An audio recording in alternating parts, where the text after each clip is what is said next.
अब तक के हम लोग लोन रीपेमेंट तक के पढ़े थे, बैंकिंग ट्रांजैक्शन का सारा एंट्री पढ़ लिए थे। अब हम लोग कुछ नए एंट्री के तरफ चलेंगे। तो सबसे पहले हम जानेंगे ओपनिंग एंट्री क्या होता है। तो ओपनिंग एंट्री मतलब first entry of financial year. आपको पता है फाइनेंशियल कब शुरू होता है, 1 अप्रैल से शुरू होता है और नेक्स्ट ईयर के 31 मार्च तक के रहता है। तो इसको हम लोग क्या बोलते हैं, फाइनेंशियल ईयर बोलते हैं। तो अब ओपनिंग एंट्री एक्चुअल कैसे होता है हम इसके मदद से समझते हैं। तो देखिए, ये है इस साल 1 अप्रैल 2025 से लेकर 31 मार्च 2026 तक के। तो ये फर्स्ट डे है, 1 अप्रैल है, और इस दिन जो एंट्री बनाते हैं, इस दिन का पहला एंट्री, फर्स्ट एंट्री को बोलते हैं ओपनिंग एंट्री। तो इस एंट्री में हम क्या लिखते हैं, इसके लिए हमको जानना पड़ेगा पिछले साल में 1 अप्रैल 2024 से लेकर 31 मार्च 2025 तक है। तो 31 मार्च 2025 को वो क्लोजिंग के टाइम पे जो हमारा एसेट और लाइबिलिटी बचा हुआ था, तो वो एसेट और लाइबिलिटीज़ को हम लोग ट्रांसफ़र करेंगे 1 अप्रैल 2025 को। तो जो ये दिन पे जो रहता है, तो ये दिन का आखिरी एंट्री को क्या बोलते होंगे हम लोग, क्लोजिंग एंट्री बोलते होंगे, है ना। और ये जो एसेट लाइबिलिटी है वो ट्रांसफ़र हो गया न्यू फाइनेंशियल ईयर के पहले दिन पे, और ये पहला एंट्री बना, तो इसको हम लोग क्या बोलेंगे, एसेट्स। तो इसको हम लोग क्या बोलेंगे, ओपनिंग एंट्री बोलेंगे। अब ये एंट्री का ये एंट्री होती कैसी है ये एंट्री सिंपल है, बहुत इजी है। एसेट्स अकाउंट डेबिट करेंगे टू लाइबिलिटीज अकाउंट, बस। इसमें और कुछ नहीं करना है। जो लास्ट ईयर के एसेट्स है और लाइबिलिटीज है उसको ट्रांसफर करना है। तो assets account debited to liabilities account. और जो कैच क्या है इधर, कैच ये है कि इन दोनों को मैच करना होता है, मैच करना होता है। कैसे मैच करते हैं, मतलब अगर एसेट 10 है तो लाइबिलिटी भी 10 होना चाहिए। और अगर मैच ना हो तो ये सवाल तो आता है, अगर मैच ना हो तो क्या करे। अगर मैच ना हो तो क्या करे, तो मतलब कैसे मैच नहीं होगा, if liability side is less, मतलब अगर asset account debited to liabilities account, तो एसेट अपने पास 10 है और लाइबिलिटीज मान लो अपने पास 9 है। तो लाइबिलिटी लेस है, लेकिन हमको तो इन दोनों को मैच करना होता है। तो लाइबिलिटी साइड अगर कम है तो यहाँ क्या डालेंगे हम, टू कैपिटल अकाउंट लिख देंगे, कैपिटल अकाउंट, और जितना कम है उसको लिख देंगे। तो ये जो 1 रुपये है, ये 1 रुपये क्या है, ये 1 रुपये है हमारा बैलेंस। सही है, आसान है। तो अब अगर एसेट साइड लेस हो गया, तो एसेट साइड लेस हो गया तो मेरा मतलब क्या है, देखिए, asset account debtor to liabilities,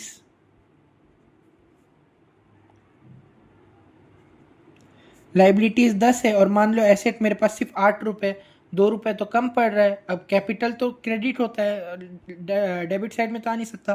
तो यहाँ हम लिख देंगे गुडविल, गुडविल अकाउंट डेटर कितना, 2 रुपये है। तो ये 2 रुपये क्या है, ये 2 रुपये भी हमारा बैलेंस है, बैलेंस कर देंगे। है या नहीं, बहुत सिंपल है, बहुत ज़्यादा सिंपल है या नहीं। बस इतना करना रहता है।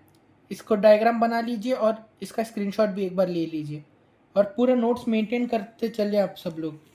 फिर क्या करना है, तो अब मैं आप लोगों को एक ये सवाल पूछ रहा हूँ, बैलेंस इन क्रेडिट। अगर क्रेडिट साइड में बैलेंस आए तो क्या बोलते हैं उसको, जल्दी बताइए।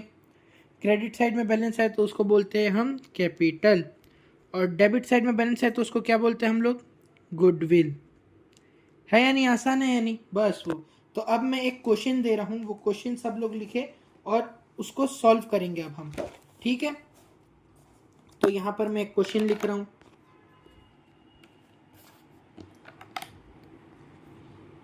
ठीक। ये लास्ट ईयर के बैलेंसेस है। क्वेश्चन क्या क्या है, लैंड एंड बिल्डिंग कितना, 4 lakh, okay. Plant and machinery 10 lakhs,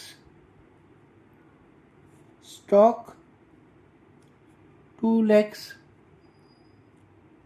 फिर क्रेडिटर्स 3 ले लेंगे हम, क्रेडिटर्स एक्स वाई जेड, ठीक। एक्स का है 6 लाख, वाई का है 2 लाख, जेड का है 1 लाख, ओके।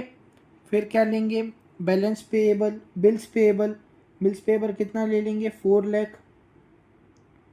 फिर बैंक लोन ले लेंगे, बैंक लोन कितना ले, बैंक लोन ले लेंगे हम लोग 6 लाख।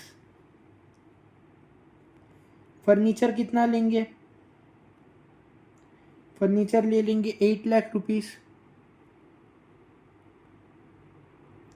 और क्या लेंगे, और क्या लेंगे, कैश ले लेते, कैश कितना ले 4 लाख ले लेते हैं।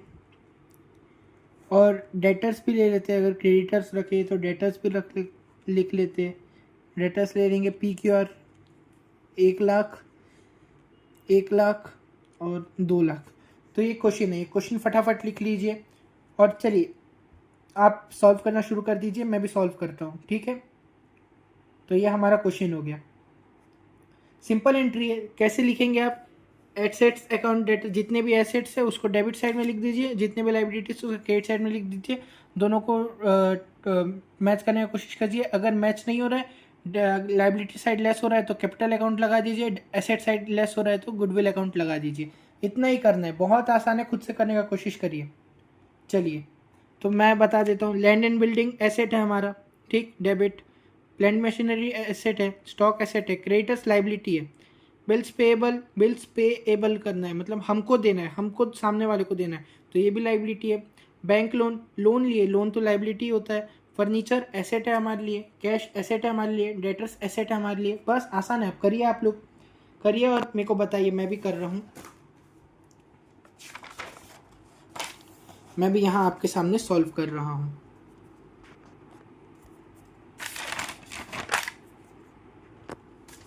ठीक है,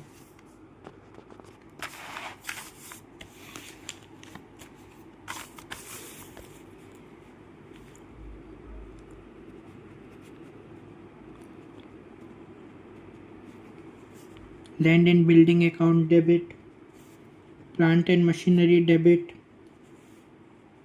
stock debit, furniture debit, cash debit, debtors मैं ऐसे ही लिख दे रहा हूँ आप, लेकिन अलग अलग लिखना है ना। फिर उसके बाद किसको, टू क्रेडिटर्स, क्रेडिटर्स पे मैं ऐसे ही लिख दे रहा हूँ लेकिन आप अलग अलग लिखिएगा। To bills payable, to bank loan, है ना। चलिए इतना है, अब हम इसको ऐड कर देते। तो सबसे पहले इसका वैल्यू है 4 लाख, इसका 10,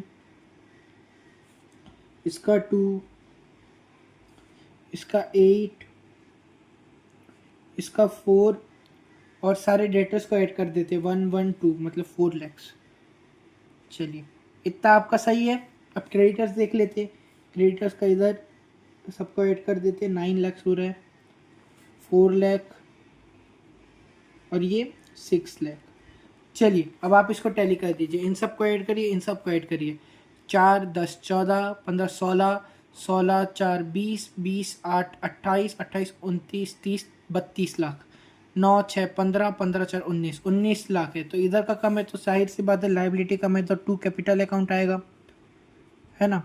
तो 2 कैपिटल अकाउंट कितना, 19 है, इधर 32 है, 19 माइनस 32 कितना होता है आप मेरे को बताइए, 13 लाख होता है। और वो 13 लाख क्या है, हमारा बैलेंस है, समझ रहे हैं। तो ये इतना आसान है। चलिए एक क्वेश्चन मैं आपको देता हूँ, आप उसको सॉल्व करिए और मेरे को बताइएगा, ठीक। ये क्वेश्चन मैं आपके होमवर्क के लिए दे रहा हूँ, बहुत आसान है ना। तो क्वेश्चन है, तो ये आपके लिए क्वेश्चन है, इसमें लिखा है pass an opening entry from the following balances. Cash 1 lakh है, बैंक 2 लाख है, डेटर 50,000 है, बिल्स पेएबल 3,50,000 है, क्रेडिटर 4,50,000 है, बिल्स रिसीवेबल 50,000 है। ये ध्यान से देखिए, बैंक लोन गिवन है मतलब आप दिए हैं वो 1 लाख रुपीज़, और बैंक लोन टेकन है मतलब आप लिए हैं वो 15 लाख रुपीज़ है। तो इसको ध्यान से देखकर करिएगा।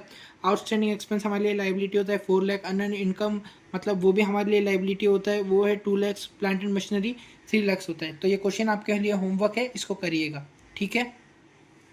अब चलते हैं हम लोग नेक्स्ट बैड डेट्स की तरफ। तो बैड डेट्स क्या होता है, यूजुअली आपको अगर किसी से पैसे लेने होते हैं तो उसका एंट्री क्या रहता है, मतलब आपको आपने किसी से पैसे लेने, फॉर एग्जांपल चिंटू, तो चिंटू से पैसे लेने, तो चिंटू हमको पैसा दिया तो उसका एंट्री क्या होता है, पैसा आया तो debit what comes in, cash account debit to credit giver जो हमको पैसा दिया टू चिंटू। लेकिन मान लो चिंटू हमको पैसा वापस करना भूल गया, तो चिंटू पैसा वापस दिया नहीं, तो हम क्या बोलेंगे, वो पैसा तो अब हमको मिलने वाला नहीं है, तो हम क्या बोलेंगे, वो लॉस हो गया, घाटे में चले गया, हमारा पैसा डूब गया बोलते हैं ना, वो तो साला कभी लौटाएगा नहीं, ऐसा बोलते हैं। तो वो क्या हो गया, हमारा लॉस हो गया, तो उस लॉस को बोलते हैं हम बैड डेट। तो बैड डेट क्या एक लॉस है, और लॉस का फॉर्मूला क्या है, debit all expenses and losses. तो सिंपल लिख देंगे bad debt account, bad debts account debit. अब क्रेडिट किसको करेंगे, जिससे हमको लॉस हुआ है, किससे लॉस हुआ है, चिंटू से। तो चिंटू नाम दिया रहेगा तो आप लिख सकते, नहीं दिया रहेगा तो टू डेटर अकाउंट। तो ये रहा बैड डेट्स का। और अगर मान लो अब हम बैड डेट्स क्यों लिखे, क्योंकि हम समझ गए थे कि वो पैसा कभी ज़िंदगी में मिलेगा ही नहीं। लेकिन मान लो 3-4 साल के बाद वो आदमी के दिल में लगा रहेगा, नहीं यार किसी का पैसा खाना अच्छा चीज़ नहीं है, लौटा देता हूँ, तो वो कभी आकर हमको पैसा दे दिया, तो वो हमको तो उम्मीद नहीं था ना वो पैसा हमको वापस मिलेगा, तो हमको क्या था, अब वो पैसा कभी मिलेगा ही नहीं, तो इसलिए हम सोचे कि वो छोड़ो, वो पैसा वो जान दो। लेकिन किस्मत से हमको वो मिल गया, तो उसका एंट्री क्या होगा, बैड डेट्स का एंट्री लिख लिए थे। अब बैड डेट्स को हम रिकवर कर लेंगे, तो रिकवर करें तो हमारे इनडायरेक्टली एक तरीके से बेनिफिट है, वो गेन है, तो गेन का क्या है, क्रेडिट और इनकम्स एंड गेन्स। तो क्या लिखेंगे हम लोग के पास क्या आया, पैसा आया, cash account debtor debit what comes in, ठीक है। और बैड डेट रिकवर हो गया, तो to bad debt recover account, bad debt recover account, recovered account. आसान है, ठीक है। चलिए फिर आते हैं, ये 4 इंपॉर्टेंट एंट्रीज है, ये 4 इंपॉर्टेंट एंट्रीज है, और इतने आराम से करा दूंगा मैं कि ये 4 इंपॉर्टेंट एंट्रीज आप कभी भूलेंगे नहीं। चलिए, तो अब मेरे से पूछेंगे वो 4 इंपॉर्टेंट एंट्रीज कौन कौन सी है। सबसे पहले outstanding expenses,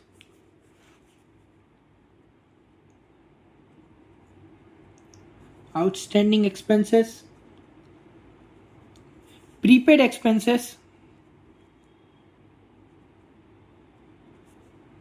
prepaid expenses, accrued income, accrued income, और अनअर्न्ड इनकम, अनअर्न्ड इनकम। अब आप नाम सुन के घबराइए नहीं, ये बहुत ईजी है, बहुत आसान है, और मैं इतने इसको ऐसे लॉजिक से समझाऊंगा कि आप इसको कभी भूल नहीं पाएंगे। तो सबसे पहले आउटस्टैंडिंग एक्सपेंसेस। कभी भी ये जो आउटस्टैंडिंग वर्ड है, आउटस्टैंडिंग का मतलब होता है ड्यूड।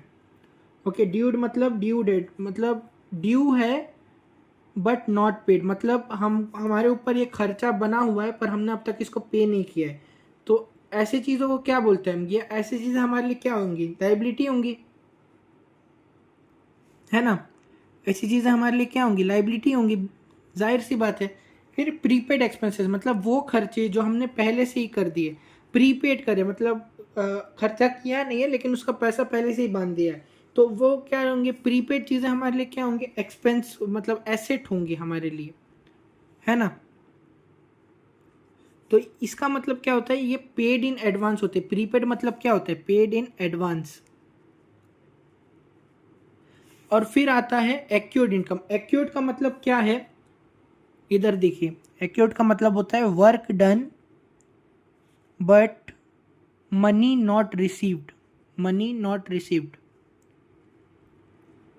तो इसका मतलब क्या है कि हमने काम तो कर दिया है उनका, लेकिन उन्होंने अब तक पैसा नहीं दिया है, तो लेकिन ये हमारे लिए क्या होगा, एक एसेट होगा, है या नहीं, एसेट होगा। और ये 7th क्या है, अनअर्न्ड इनकम, मतलब हमने पैसा ले लिया है लेकिन काम अब तक किया नहीं है, तो ये हमारे लिए क्या है, एक लाइबिलिटी है। आप सब समझ गए ना, कितना ईजी है।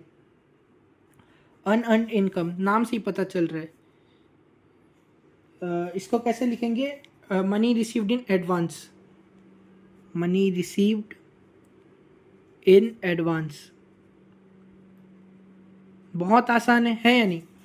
तो अब एंट्री कैसा होगा, सबसे पहले इतना तो आपको मालूम है, एसेट डेबिट में साइड में रिकॉर्ड होता है, लाइबिलिटी क्रेडिट साइड में रिकॉर्ड होता है, तो सिंपल वो फॉर्मूला पहले लगा दो। टू, जैसे ये लाइबिलिटी है तो to outstanding expense account, outstanding expense account, prepaid expense asset है तो प्रीपेड एक्सपेंस अकाउंट,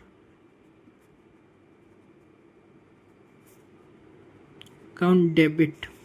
फिर क्या है, एक्यूड इनकम, ओके एसेट है, accrued income account debit. Unearned income liability है तो टू अनअर्न्ड इनकम, ओके बहुत इजी है। अब बोलेंगे इनके फिलअप कैसे करें, अब बहुत इजी है।